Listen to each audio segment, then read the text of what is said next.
Okay guys, so dumating na po yung ating firearm na pinurchase from the gun store. And gagawa lang tayo ng quick tabletop review ng Taurus G3X. Okay. Ito na po siya.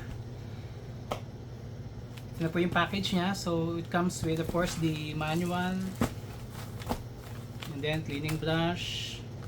Meron siyang empty chamber indicator, I think. Speed loader. Then 3 magazines na siya. So dalawang 17 rounds tsaka isang 15 rounds. Yung 17 round magazine niya is made in Brazil. Siguro Taurus to, so made in Brazil. So parehas siya, no? Okay, kita ba? And of course the unit itself. Okay, safety check. Okay.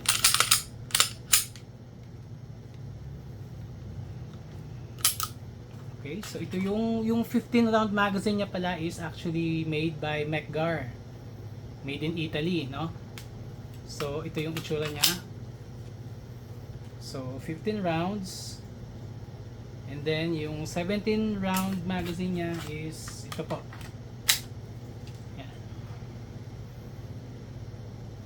So full size grip siya. So full size grip ng G3 and compact slide ng G3C. Yan. So G3X, no, parang hybrid. Yan. So full grip siya. So ang maganda dito, tingin ko is kahit wala yung magazine, ganda ng pag-eject niya.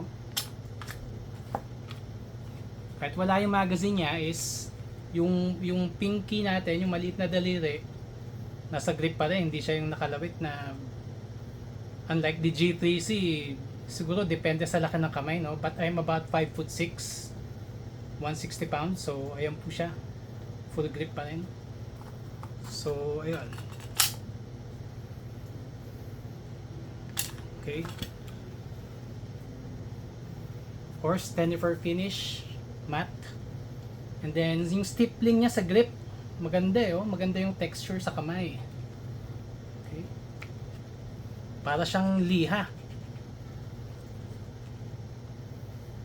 Yan.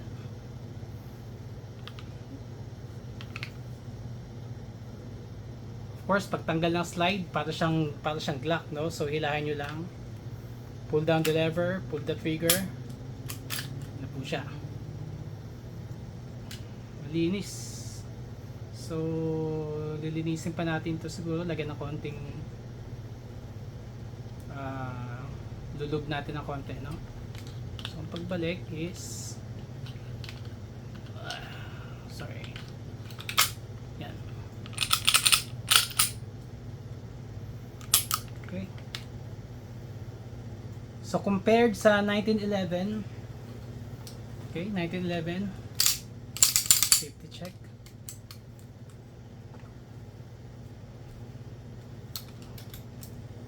Po siya, no? Compared sa 1911, size comparison. Yun po. Full size, chambered in 45. Okay, G3X, yan po siya. So ideal siya for concealed carry talaga. Yan.